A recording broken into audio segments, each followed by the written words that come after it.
welcome y'all. It's Brandy here with another reaction video. This is part 2 to Scary Stories with Tom MacDonald.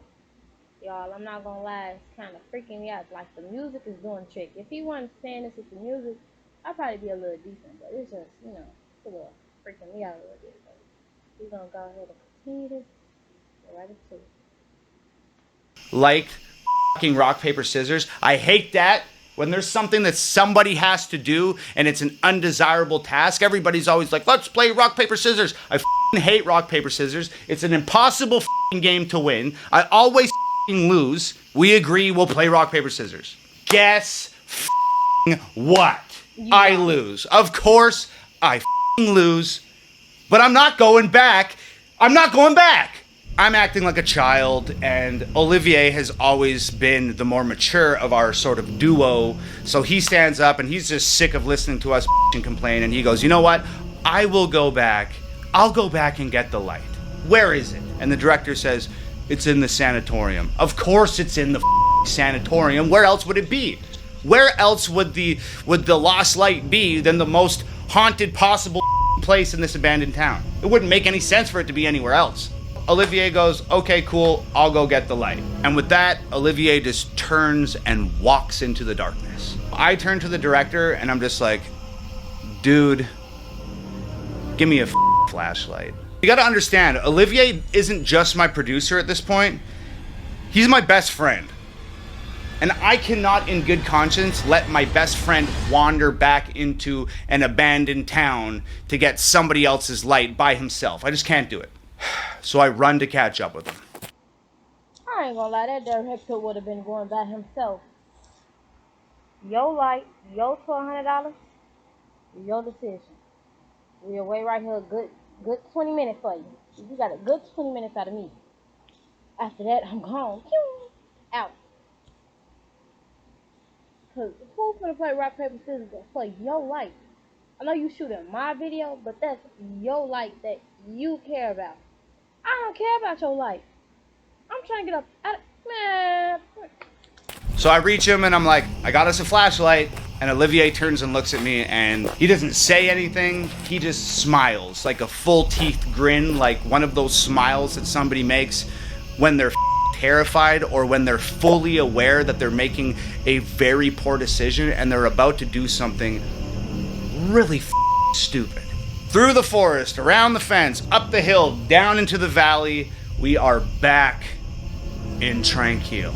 It's pitch black now, and I'm carrying this little rinky-dinky ass flashlight, and we're just navigating through the town, and we're on the way back to the sanatorium. I ask Olivier, where do you have any idea where we put this light? Olivier says, yeah, it's in the big main room. I saw him put it down there. I just don't like him, so I was just gonna let him leave it there and hope that nobody noticed, and we just drive home and we'd have a good chuckle about this later on. So somehow I managed to let out a muffled laugh because it's funny, but at the same time it's the reason why I'm standing in an abandoned town in the middle of nowhere with a creepy ass mad scientist underground lab at like 2 in the morning. We go up the old wooden stairs and push this giant creaky ass door open and step inside the sanatorium, and we're at the end of this long hallway.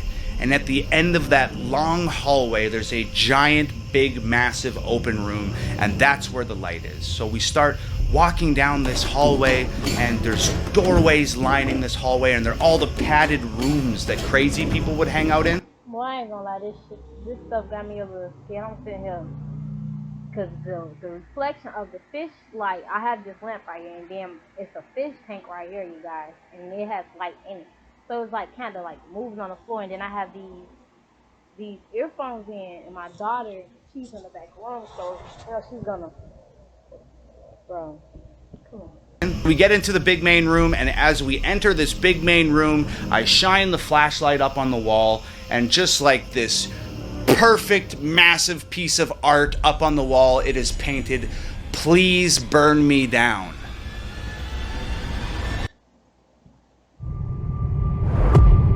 There are two types of lizard or reptilian kind of beings. When they appear on Earth, they try to do it covertly. Some come from a totally different reality, others come from different planets. I'm sorry, I'm into stuff like that. Olivier says, "Oh, there's the light." Walks over, picks the light up, and now that we have this all-important light in our possession, we turn and start walking back down that hallway towards the main door. Now, what happens next is probably the most horrendous thing that I've ever witnessed in my life, and I'm sure Olivier would say the same thing. In fact, I might actually call him and get his account for this video, but what happens next is the single most horrendous thing that I've ever witnessed in my life. So like I said, the hallway is lined with doors on both sides, right? And they're like holding cells, or they're like padded rooms or something. You know the ones? Yeah, you know the ones. Now, I'm not exactly sure how to explain this. You know that feeling you get when somebody is watching you? Or you know when you see something out of the corner of your eye and you quickly turn your head and there's nothing there? Or you feel the hair raise up on the back of your neck like someone's standing behind you, but by the time you spin around to face it, it's gone? Okay, that happened to both of us at the exact same time. Except something was watching us. And that thing in the corner of your eye that you don't expect to see when you look, we saw it. And that thing that you feel behind you when the hair raises up on your neck and you spin around, and when you spin around it's gone, it was there when we spun around. In perfect synchronization, all this shit happened. We turn and shine the flashlight into the padded room next to us, and there it is. A shadow standing up from the floor. Not a shadow cast on the floor, a shadow standing up off the floor. It looked just like a person, except it wasn't a person. It was featureless and almost transparent and massive and daunting and rigidly standing there with its arms by its sides. You can't see from where you're at right now, but I have goosebumps all over me. And at the same time, we just started to run. And we were so scared, and it was so dark. We were just like two frantic animals running from a predator. It was like some sort of primal survival instinct had taken over, and we were just absolutely frantic, and we were falling over each other and tripping over rubble and tripping over pieces of fallen wall and ladders and all of this stuff that we can't see in the dark. And somehow we made it to the front door. We kicked that motherfucker open and ran out into the middle of the street. And we didn't stop running.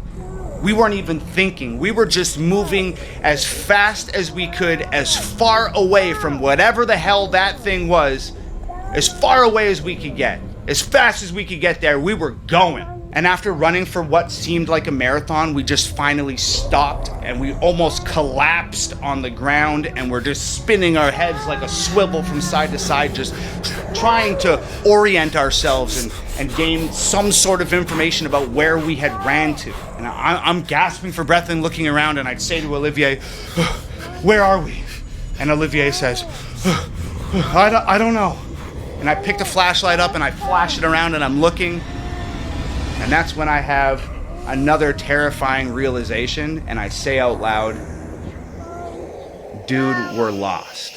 And I mean, we're so scared, and it's so dark, and this town is so big that we've completely lost ourselves in what's transpired here. And I remember Olivier gasping, "I think the car's that way." You know, and he just kind of points out with one hand, just totally exhausted. So I turn the flashlight in the direction that he's pointing, and I shit you not, I take one step, and this flashlight flickers twice and dies. We're lost, it's dark, we have no flashlight, and there's that thing in the sanatorium. I honestly don't remember the next 30 minutes. And I don't remember the next 30 minutes because we were just running on pure adrenaline and racked with fear. But we found our way out. And this time when we crossed those train tracks and went up that hill, before going into that forest, we turned around and we looked down on Tranquil one last time. And guess what? The lights the sanatorium were on.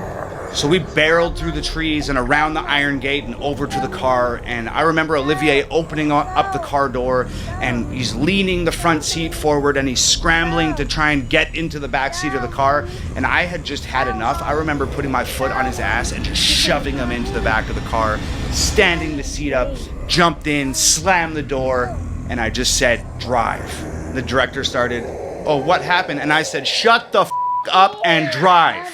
So we made it back home, mostly unscathed and in one piece. But you know what the craziest part of this whole thing was? You remember those kids I mentioned at the beginning of the story? Well, when I got home, I started Googling Tranquille. And I started researching that abandoned town. And that's when I found out that Tranquille was an abandoned town where people with tuberculosis would go and live out their final days.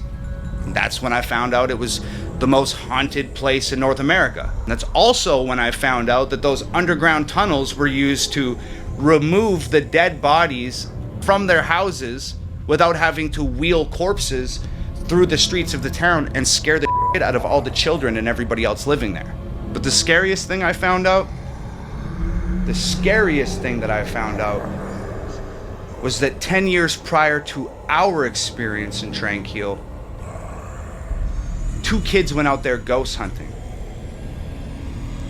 And they fell through the floor in one of the houses and died. A boy and a girl.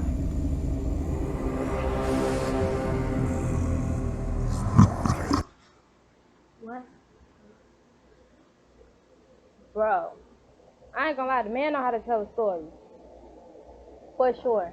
One thing about me, baby, I'm not going hunting for nothing.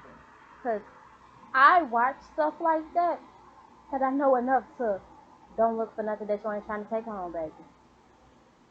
And that's so freaky, y'all. That is so freaky. That is so weird. That is, oh my gosh. Like, seriously, y'all. I don't have no goosebumps or nothing, but I'm actually, like, kind of, like, scared for real. I kind of wish that I was with somebody watching it. Like, it kind of just irritated me that I even just did this to myself. Oh my god. But it was a good story. And I don't know. I feel like Tom needs to do another part to this so he can, like, oh my god. What is it? More to it? Is this a series that he do? Do he have a series of scary stories? I don't know. Okay. Freaking freaky. He needs to call Olivier too. They're like, put them on in the video and have them say their experience, bro.